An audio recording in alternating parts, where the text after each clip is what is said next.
com a graça de Deus e em nome de Jesus. Estamos iniciando mais uma transmissão ao vivo aqui no canal O Caminho Estreito.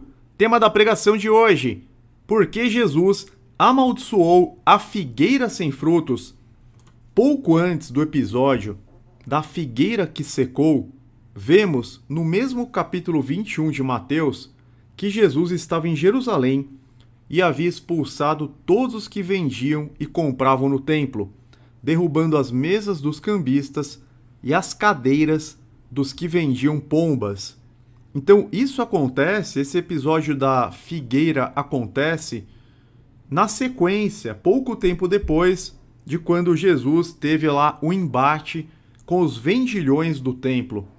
Mateus 21:12, Jesus entrou no templo e expulsou todos os que ali estavam comprando e vendendo, derrubou as mesas dos cambistas e as cadeiras dos que vendiam pombas. Ele lhes disse: está escrito, a minha casa será chamada casa de oração, mas vocês estão fazendo dela um covil de ladrões.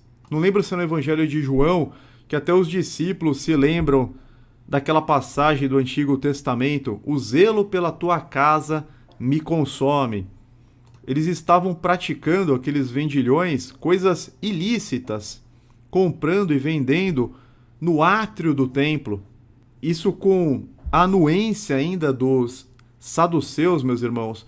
Os saduceus recebiam comissões daqueles vendilhões e colocavam eles no átrio do templo sagrado, fazendo todo aquele comércio. Quando Jesus viu aquilo, Jesus agiu mediante a santa ira, fazendo a vontade de Deus. Isso já estava profetizado: o zelo pela tua casa me consome. Inclusive, nós podemos considerar isso como cumprimento de uma profecia messiânica. Só para ficar claro, deixa eu pegar essa passagem. Tá aqui, olha. Seus discípulos lembraram-se que estava escrito. Escrito aonde? Nas Sagradas Escrituras, no Antigo Testamento: o zelo pela tua casa me consumirá, logo depois que Jesus expulsou os vendilhões. Então nós vemos o cumprimento aí nessa passagem de uma profecia messiânica. Jesus estava fazendo a justiça da parte de Deus, meus irmãos. Prosseguindo, ele realizava curas e maravilhas, era aclamado pelas crianças no templo como filho de Davi, enquanto que os principais dos sacerdotes e os escribas indignavam-se com ele. No versículo 14, os cegos e os mancos aproximaram-se dele no templo e ele os curou. Jesus realizando milagres, maravilhas, sinais messiânicos. Inclusive, quando as crianças aclamam a ele, os fariseus ficam indignados. Mas ele também cita, se eu não me engano, Salmo 8, mais de um sinal messiânico de que Jesus Cristo realmente era o Messias enviado pela casa de Deus.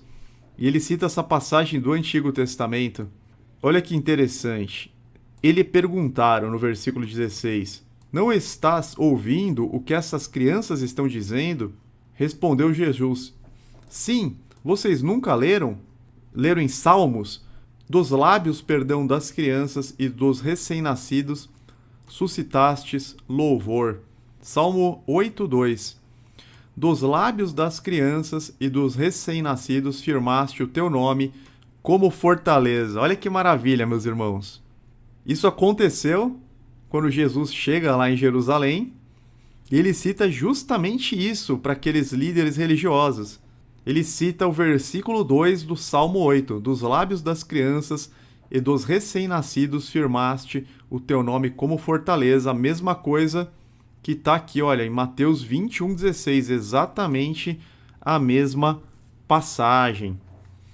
E quando ele fala: o zelo pela tua casa me consome, Salmo 69:9, pois o zelo pela tua casa me consome, e os insultos daqueles que te insultam caem sobre mim. Os discípulos se lembraram de que estava escrito em João 2,17, fazendo referência a Salmos 69:9. Então a entrada de Jesus, meus irmãos, em Jerusalém, foi muita cegueira deles não o reconhecerem como o verdadeiro Messias. Os olhos estavam realmente fechados daquele povo. Isso a gente já está fazendo toda essa introdução para entendermos melhor a questão da figueira que secou. A figueira sem frutos, ela não representa apenas Israel. Ela apresenta também o cristão que desanima. Ela representa o cristão que vai esfriando na fé, que vai secando. O cristão que seca, ele para de produzir fruto. Vamos seguindo aqui. Nós vimos que Jesus realizava vários sinais messiânicos, miraculosos, curas e maravilhas. Era aclamado pelas crianças, cumprindo Salmos 8, versículo 2. Derrubou os vendilhões do templo, cumprindo Salmos 69, versículo 9. Enquanto que os principais dos sacerdotes e os escribas indignavam-se com ele. Ao invés de reconhecê-lo, estavam indignados. Mateus 21:15. Mas quando os chefes dos sacerdotes e os mestres da lei viram as coisas maravilhosas que Jesus fazia, e as crianças gritando no templo, Hosana ao filho de Davi, ficaram indignados. Depois de uma discussão com os líderes religiosos, ele saiu da cidade para Betânia e ali passou a noite. Ele sai de Jerusalém, vai para Betânia, que era perto, e passa a noite ali, depois dessa discussão com os líderes religiosos. Nesse contexto acontece o seguinte: nós fizemos apenas a introdução para chegarmos à passagem. Agora a gente vai entrar na passagem já sabendo de tudo o que aconteceu imediatamente antes, no dia anterior. Mateus 21 vai ser do 18 ao 22. De manhã cedo, quando voltava para a cidade, Jesus teve fome. Vendo uma figueira à beira do caminho, aproximou-se dela, mas nada encontrou a não ser folhas. Então lhe disse: nunca mais dê frutos. Imediatamente a árvore secou. Isso parece assim um pouco assustador à primeira vista. Jesus viu uma figueira à beira do caminho, uma árvore bonita, frondosa, aproximou-se dela, mas nada encontrou a não ser folhas. Então lhe disse: nunca mais dê frutos. Imediatamente a árvore secou. Versículo 20. Ao verem isso, os discípulos ficaram espantados e perguntaram: como a figueira secou tão depressa? Jesus respondeu. Jesus ele não vai explicar o que representa aquela figueira. Ele vai aproveitar aquele episódio para falar da fé. Jesus respondeu: eu lhes asseguro que se vocês tiverem fé e não duvidarem, poderão fazer não somente o que foi feito à figueira, mas também dizer a este monte: levante-se e atire-se no mar, e assim será feito. E tudo o que pedirem em oração, se crerem, vocês receberão. Não tem aqui a explicação imediata, literal, da parte de Jesus, do porquê que ele lançou aquela maldição naquela árvore. Mas é isso que nós vamos explicar. O Senhor Jesus não amaldiçoou a árvore estéril simplesmente pelo fato de não produzir frutos para saciar-lhe a fome, mas porque, tendo muitas folhas, não possuía frutos. Em geral, a Bíblia menciona a figueira como o emblema de Israel em sua prosperidade. Podemos pegar aqui Oséias 9:10, a parte A. Quando encontrei Israel, foi como encontrar uvas no deserto. Quando vi os antepassados de vocês, foi como ver os primeiros frutos de uma figueira. E a figueira é a primeira árvore mencionada na Bíblia, lá no Jardim do Éden. Adão e Eva cobriram as suas vergonhas com as folhas da figueira, que representa Israel, da onde viria o Messias, o Salvador da tribo de Judá. Já disse para vocês que nenhuma árvore é mencionada no Éden.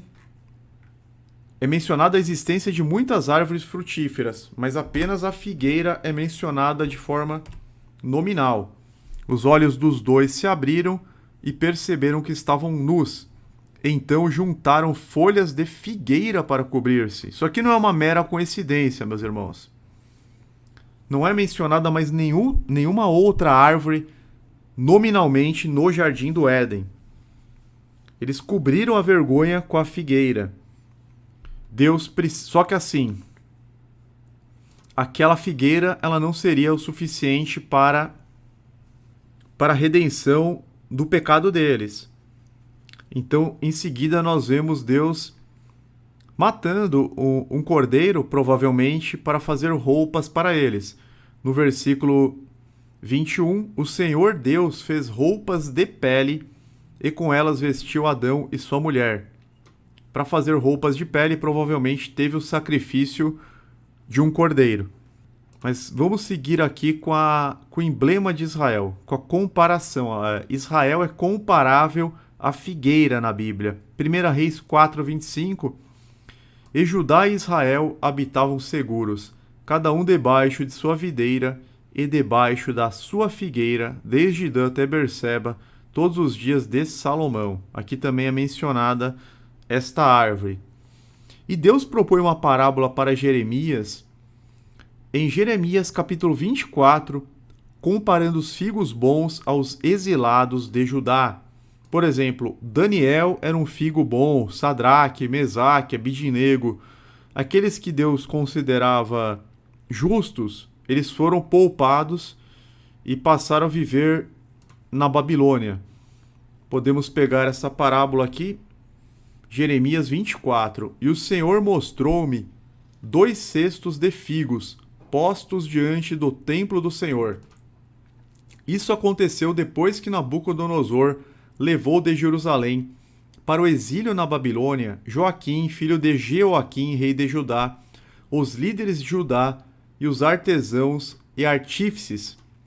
Um cesto continha figos muito bons, como os que amadurecem no princípio da colheita. Os figos do outro cesto eram ruins e intragáveis. Então o Senhor me perguntou: o que você vê, Jeremias? Eu respondi: figos. Os bons são muito bons, mas os ruins, intragáveis. Então o Senhor me dirigiu a palavra dizendo: assim diz o Senhor Deus de Israel: considero como esses figos bons os exilados de Judá, os quais expulsei deste lugar para a terra dos babilônios, a fim de fazer-lhes bem. Olharei favoravelmente para eles, e não os trarei de volta a esta terra. Eu os edificarei e não os derrubarei. Eu os plantarei e não os arrancarei. Eu lhes darei coração capaz de conhecer-me e de saber que eu sou o Senhor. Serão o meu povo, eu serei o seu Deus, pois eles se voltarão para mim de todo o coração.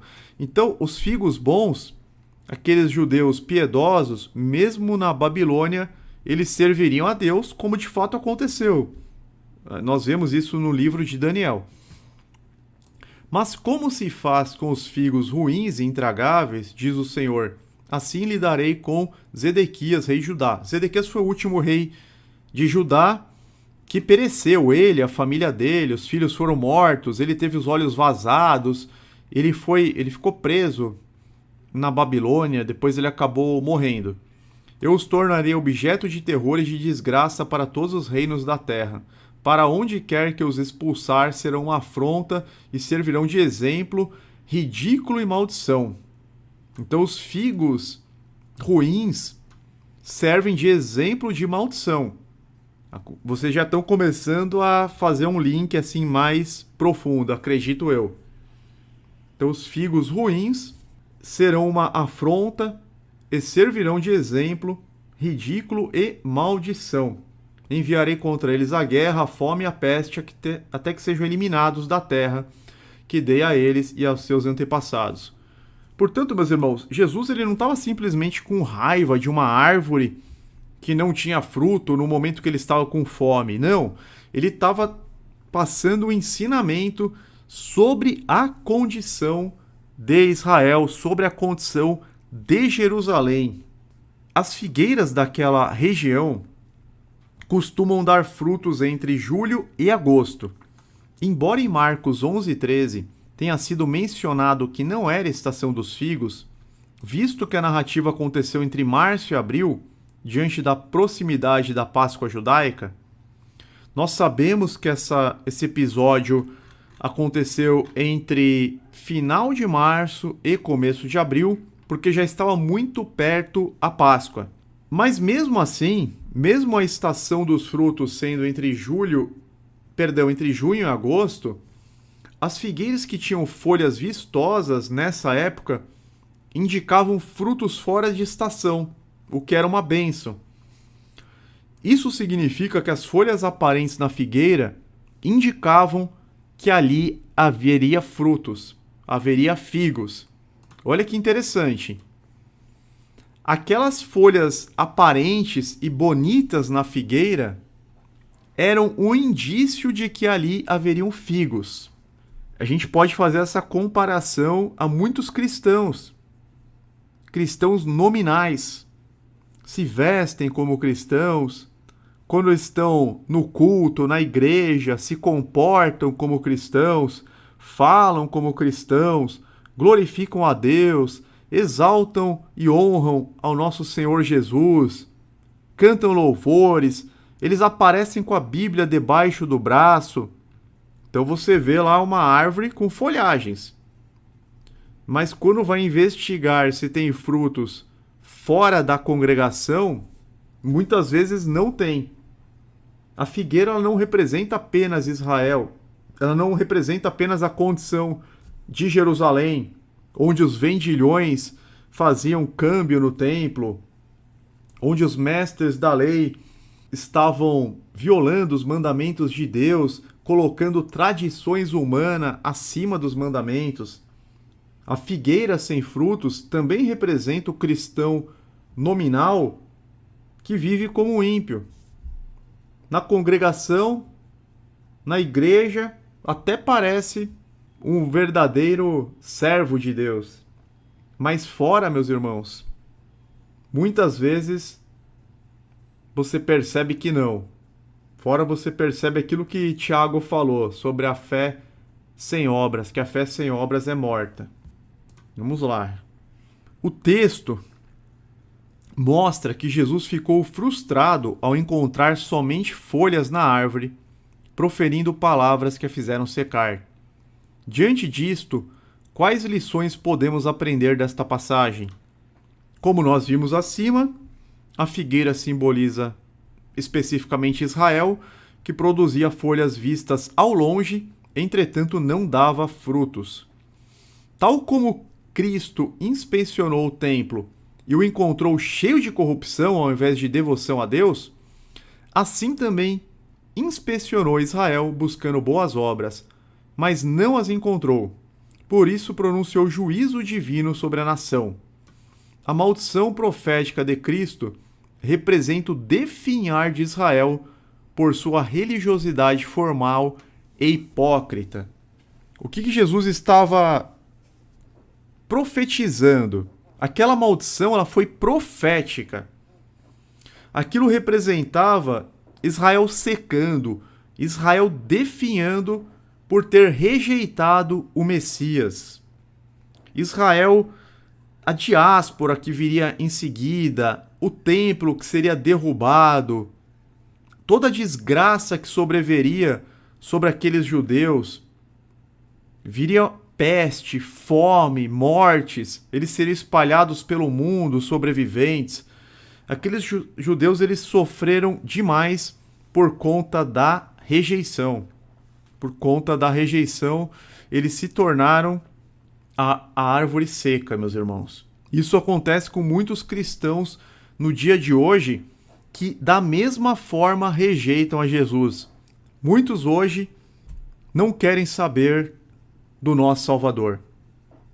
E muitos que o conheceram, que estavam ligados na videira verdadeira. Exatamente, o irmão Jean Clayton lembrou do cerco de Jerusalém. Teve um cerco em 68, depois aquele cerco acabou se dissipando, e aí em 70 veio Tito Vespasiano, o imperador Tito Vespasiano, e realmente trouxe uma grande desgraça, uma grande tragédia. Jesus fala do discurso escatológico, que nunca haveria uma tribulação como houve naquele tempo. Mateus 24, que nunca haveria daquela forma.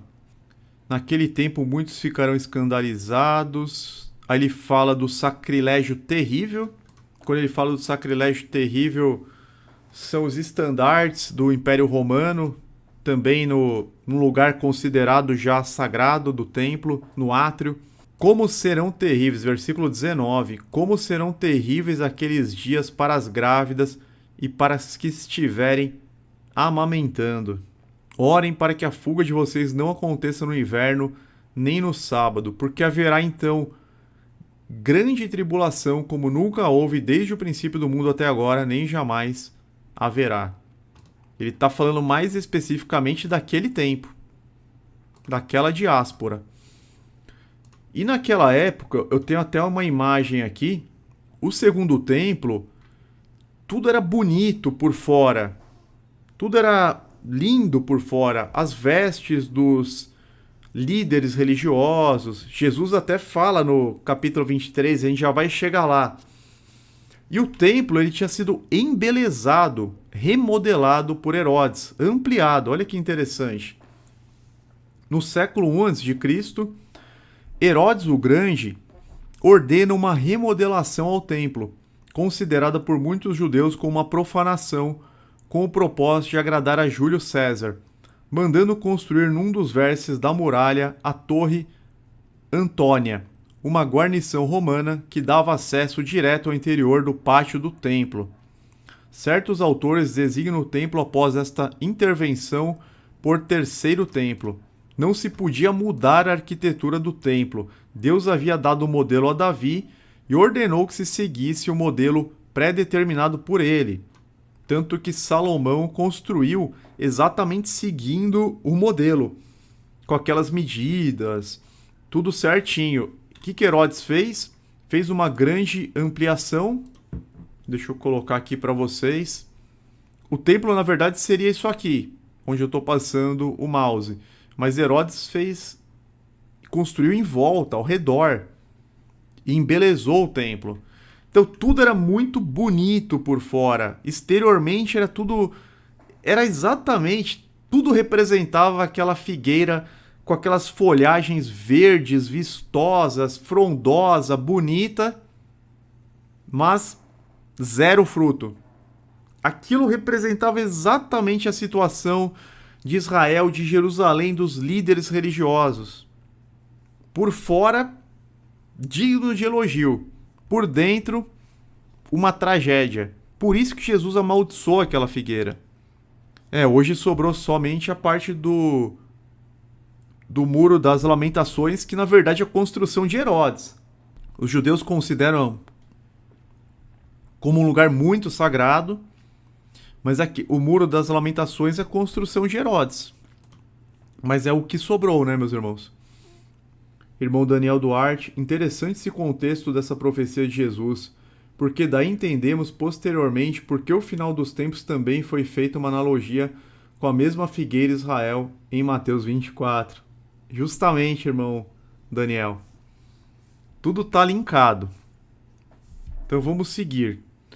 Onde nós paramos? Aqui, né? Que foi uma maldição profética do que aconteceria com Israel por sua religiosidade formal, hipócrita e rejeição ao Messias.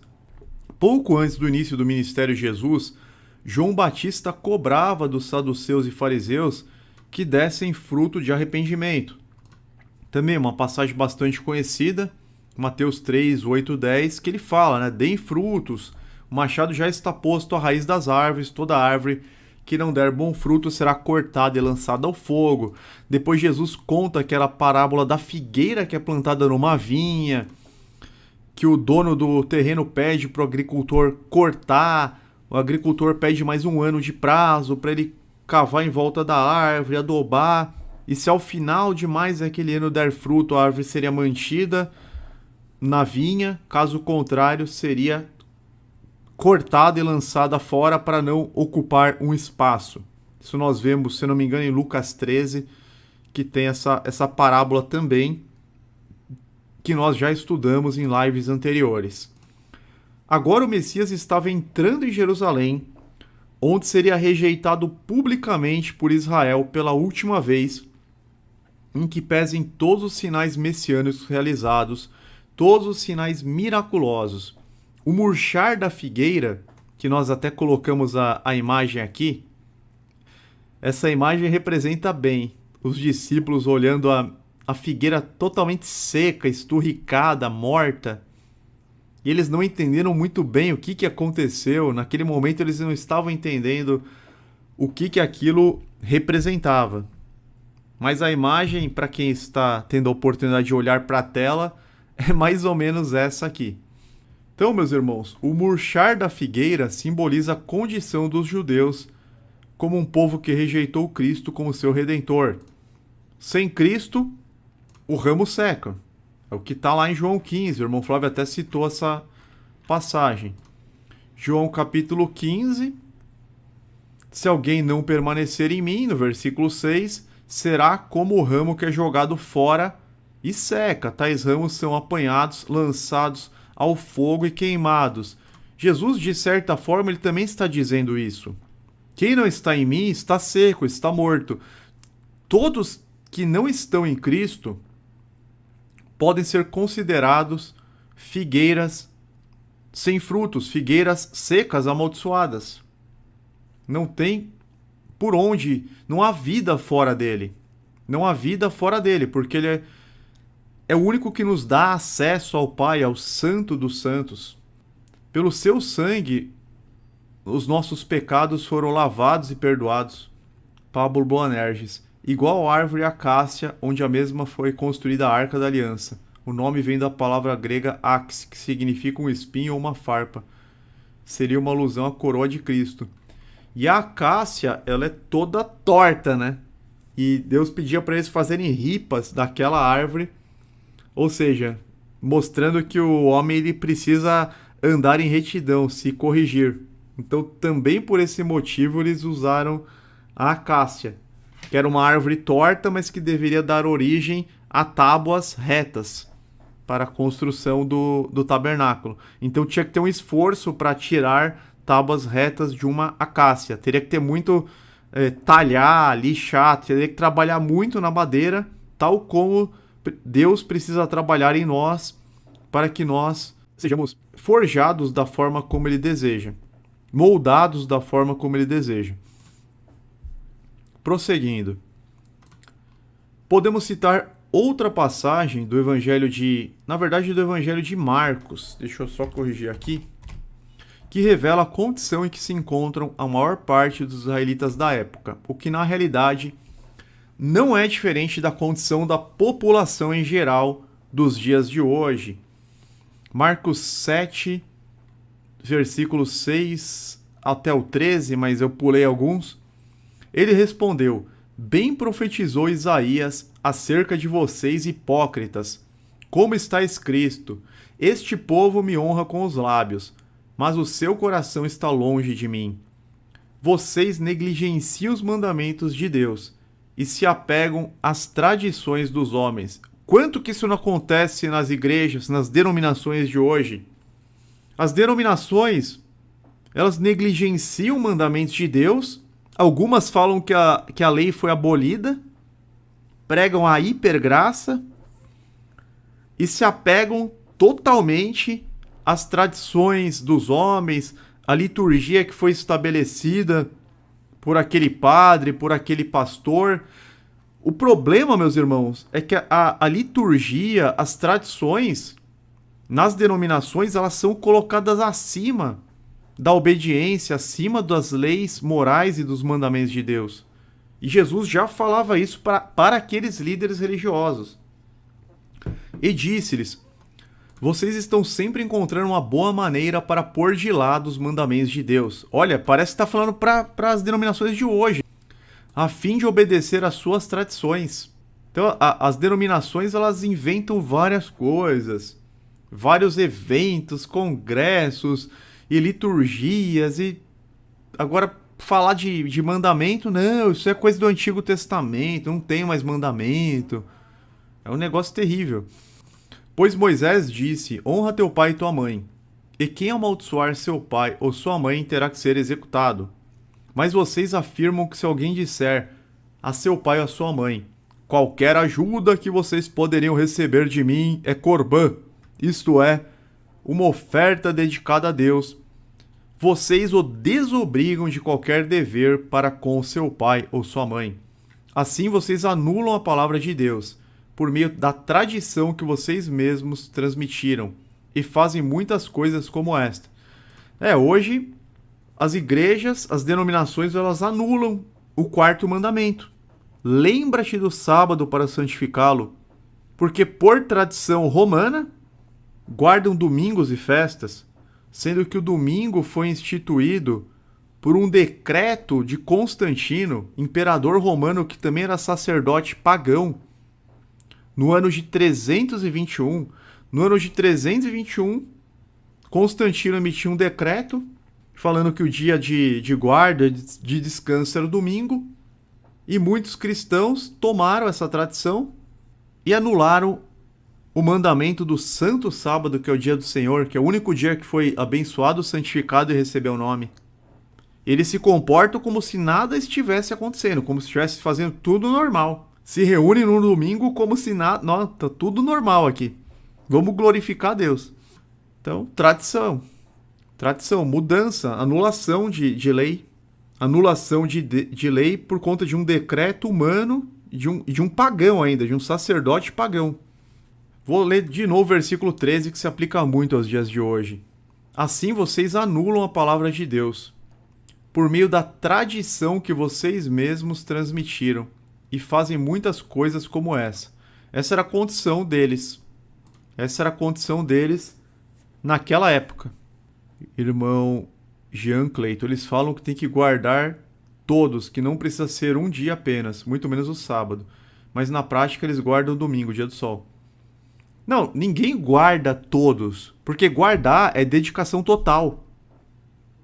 Guardar, você não vai pro seu trabalho, pro seu emprego, você não vai comprar, vender, nem pela internet, nem presencialmente, você não vai fazer negócio. Não existe guardar todos. Para guardar todos, você não compra, você não vende, você não vai na padaria. Guardar é de pôr a pôr do sol. E é o sábado. Quem tá falando que guarda todos, então a pessoa não faz nada. Ela não faz comida, ela não frita um ovo, nada. Não existe isso. Em muitos momentos, Jesus combateu a hipocrisia dos fariseus, mestres da lei e do povo que gostava muito de uma vida de aparências. Aquela figueira, ela remete à aparência. Só que apenas aparência, não tinha nada além disso. Mas que não refletia o que de fato tinha em seus corações. Jesus criticou muitas vezes esse mau comportamento. A figueira tinha folhas, e isso indicava que deveria ter frutos ali. Mas não havia. Da mesma forma, muitos pareciam ser servos fiéis de Deus, mas não eram. Mateus 23, do 5 ao 7. Aqui é um discurso mais pesado, mais forte de Jesus. Nesse capítulo onde fala dos ais, um pouco para baixo, a gente já vai ler alguns versículos. Mas nos versículos 5 ao 7, tudo o que fazem é para serem vistos pelos homens. Lembra que a figueira era vistosa. Eles fazem seus filactérios bem largos e as franjas de suas vestes bem longas. Filactério é aquela caixinha com porções da lei que eles amarravam na testa, que eles amarravam no braço. E Deus nem pediu para amarrar literalmente. Deus pediu para eles guardarem a lei na mente deles e agirem conforme a lei. Não para fazer caixa literal e amarrar. Mas, para parecerem santos, eles faziam isso. Eles fazem seus filactérios bem largos e as franjas de suas vestes bem longas. As franjas representam as leis, os mandamentos, mas que eles não cumpriam, né? Só aparecia na roupa. Gostam do lugar de honra nos banquetes e dos assentos mais importantes nas sinagogas, de serem saudados nas praças e de serem chamados rabis. Hoje você tem os pastores também, que gostam de ser honrados pelos homens, que gostam de ser chamados de reverendo. Não é pastor, é reverendo, é bispo. Como que eles chamam? Não, tem uns que se autodenominam apóstolos, alguns se autodenominam reverendo. Eu sei que a questão do ego tá muito forte hoje. Tá tão ou mais forte a questão do ego do que era antigamente. Os pastores, você tem os pastores celebridades. Hoje em dia tem muitos pastores que você não sabe se é pastor ou celebridade.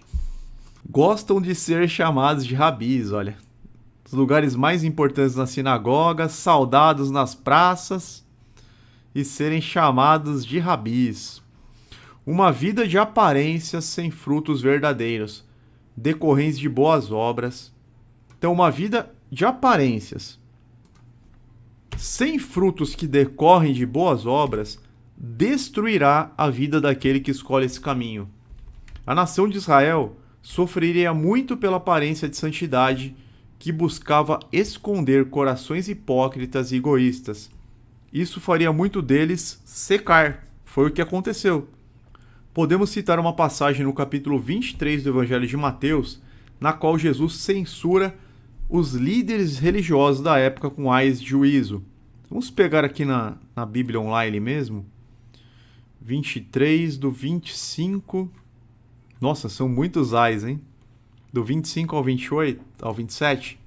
Ai de vocês, mestres da lei, fariseus hipócritas! Vocês limpam o exterior do corpo e do prato, mas por dentro eles estão cheios de ganância e cobiça.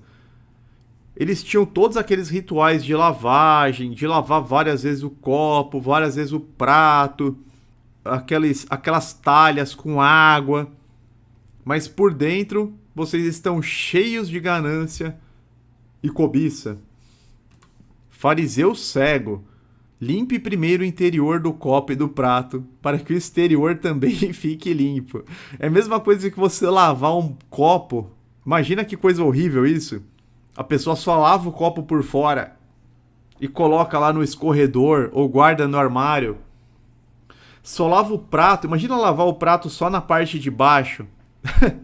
Que é o que menos precisa, né? Então vai lá, comeu a comida, tá lá o resto da comida, aí coloca o prato para lavar, aí lava, ensaboa só a parte de baixo, enxágua, seca a parte de baixo e guarda no armário. Era essa a condição. Ai de vocês, mestres da lei, fariseus hipócritas! Vocês são como sepulcros caiados, bonitos por fora, mas por dentro estão cheios de ossos e de todo tipo de imundície.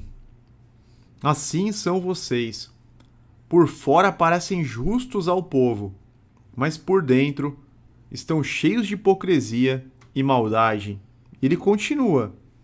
Esse que termina, né? Jerusalém, Jerusalém, você que mata os profetas e apedreja os que lhes são enviados. Quantas vezes eu quis reunir os seus filhos, como a galinha reúne os seus pintinhos debaixo de suas asas, mas vocês não quiseram. Eis que a casa de vocês ficará deserta. E foi o que aconteceu. Pois eu lhes digo que vocês não me verão desde agora, até que digam, bendito é o que vem, em nome do Senhor. Agora está muito próximo, meus irmãos. Está muito próximo dos israelitas pronunciarem, bendito é o que vem em nome do Senhor. Questão de alguns anos para a volta de Cristo. Então, uma vida de aparências, sem frutos decorrentes do Espírito de Deus, levará à destruição. Interessante notar no Antigo Testamento que o profeta Jeremias tipifica o Mestre Jesus em sua época, enfrentando uma situação semelhante. Jeremias, ele se assemelha a Jesus nessa questão da rejeição e sofrimento. Jeremias 8:5. Por que será então que este povo se desviou? Por que Jerusalém persiste em desviar-se? Eles apegam-se ao engano e recusam-se a voltar. Aqui é obstinação pelo erro. Eles tratam da ferida do meu povo como se ela não fosse grave. Paz, paz, dizem, quando não há paz alguma. Ficaram eles envergonhados de sua conduta detestável? Não, eles não sentem vergonha, nem mesmo sabem corar. portanto cairão entre os que caem. Serão humilhados quando eu os castigar, declara o Senhor. Todo pecador, meus irmãos, que não se envergonha da conduta deplorável, que não se arrepende sinceramente, que não pede perdão, esse não vai encontrar o favor de Deus. Existem pessoas que pecam. O verdadeiro cristão, quando ele peca, que é algo acidental, esporádico, acidente de percurso, ele fica envergonhado, ele fica muito entristecido. Ele se derrama diante de Deus, implorando pelo perdão. Mas existem alguns que se dizem cristãos e pecam à vontade, não ficam nem sequer corados, não ficam envergonhados, consideram o pecado como se fosse algo normal. E esse é o maior problema. Ficaram eles envergonhados de sua conduta detestável? Não. Eles não sentem vergonha, nem mesmo sabem corar. Portanto, cairão entre os que caem. Serão humilhados quando eu os castigar, declara o Senhor. Eu quis recolher a colheita deles, declara o Senhor, mas não há uvas na videira, nem figos na figueira. Tá falando da figueira também, olha. Não há uvas na videira, que Israel também é comparada muitas vezes à videira. Você tem até a parábola da videira em Isaías 5. Nem figos na figueira. As folhas estão secas. Mais uma vez a gente vendo que Jesus está cumprindo uma profecia relacionada a Israel.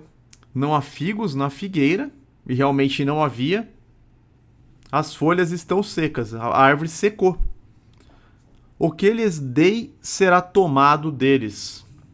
O que lhes dei será tomado deles.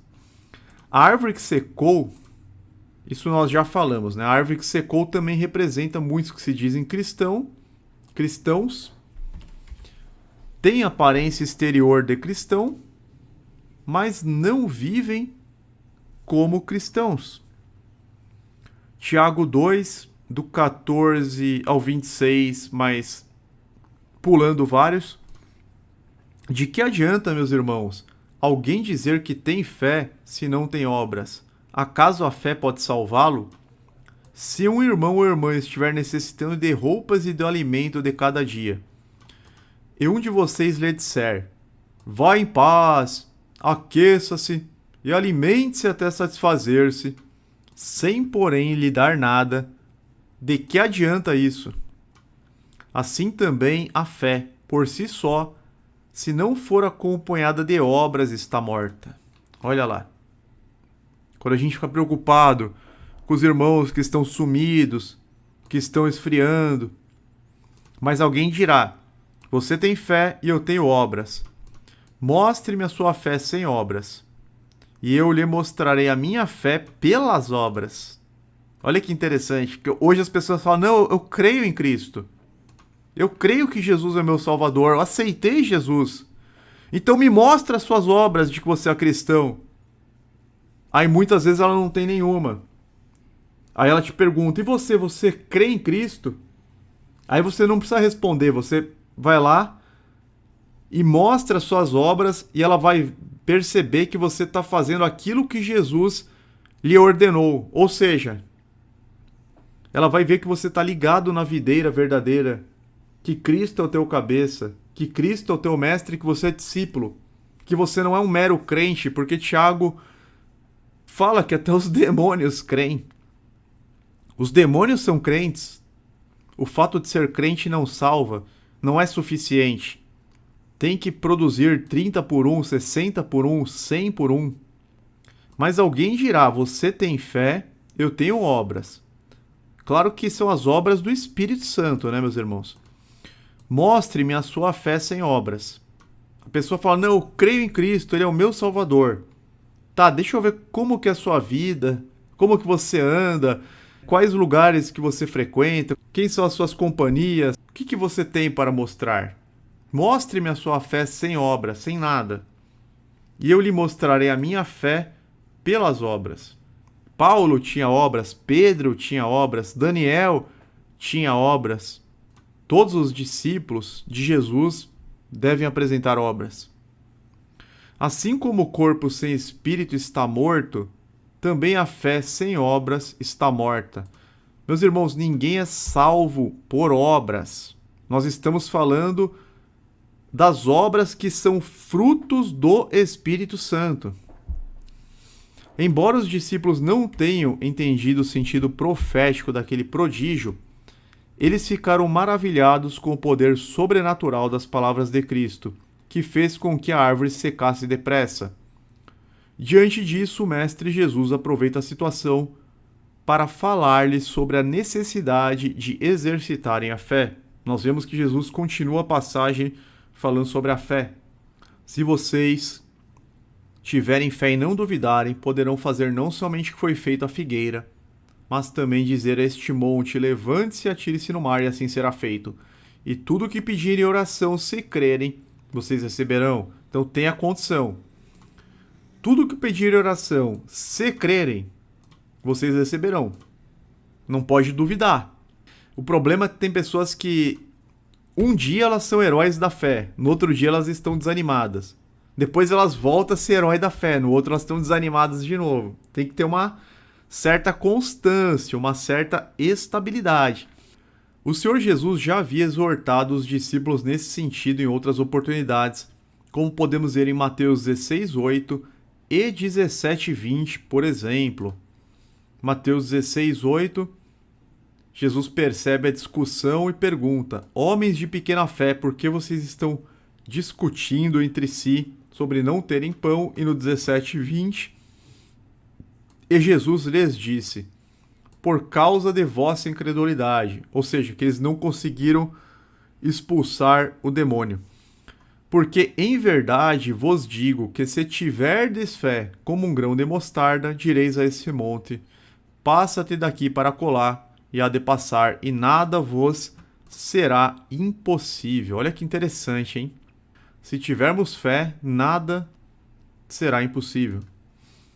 Por fim, embora a maior parte das ovelhas da casa de Israel tenham se desviado e transpassado seu rei, Deus, em sua infinita misericórdia, reservou para si um remanescente fiel pela eleição da graça, bem como restabelecerá sua aliança com Sião.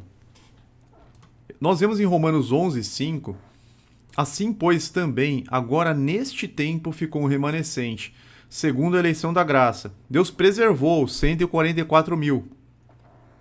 Nem todos os judeus rejeitaram Jesus, ficou um remanescente.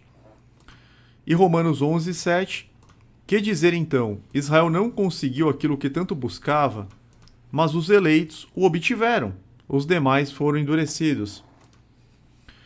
Nós temos que orar pelo povo judeu para que eles reconheçam o Mestre Jesus como o Messias prometido e enviado para a redenção de Israel e de todas as nações, pois quando isso acontecer, o Salvador retornará, conforme vemos em Mateus 23, se cumprindo a profecia de Zacarias 12:14.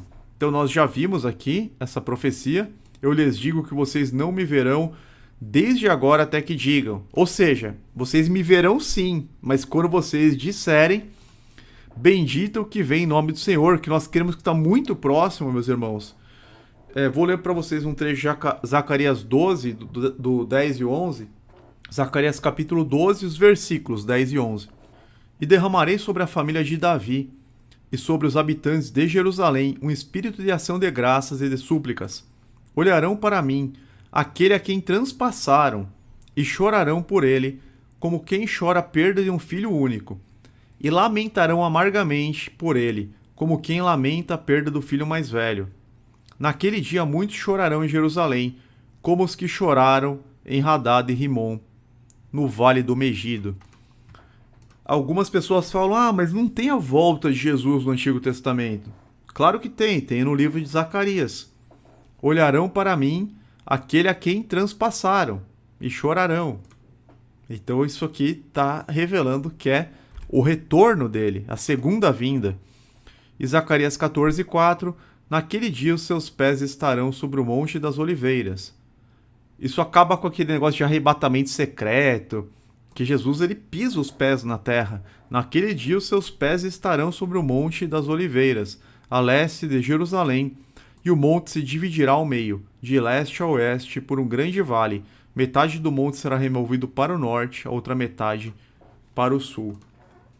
Isso já está próximo de acontecer, pois hoje existem milhares de judeus messiânicos no mundo e mais 150 sinagogas messiânicas em Israel. Ou seja, os primeiros ramos se tornando tenros e brotando folhas, mencionados em Mateus 24, 32, aquela parábola da figueira de Mateus 24. Concluindo o estudo, fomos chamados a frutificar. Por isso, essa lição de Jesus ainda é bastante atual, pois o coração humano continua produzindo aparências para esconder uma vida infrutífera e distante de Deus. Sempre que Deus olha para nós, Ele deseja encontrar bons frutos. Você tem esses bons frutos? Então é isso que nós devemos ter em mente. Nós temos os bons frutos, nós somos uma figueira com frutos quando Jesus procurar, ou apenas com folhas? O que Jesus pode encontrar em nós hoje e o que devemos fazer para sermos pessoas melhores para Deus e para Jesus? Efésios 2:10, porque somos feitura sua, criados em Cristo Jesus para as boas obras, as quais Deus preparou para que andássemos nelas. Então, que andemos nessas boas obras que Deus preparou para todos aqueles que estão debaixo da graça pelos méritos de Jesus.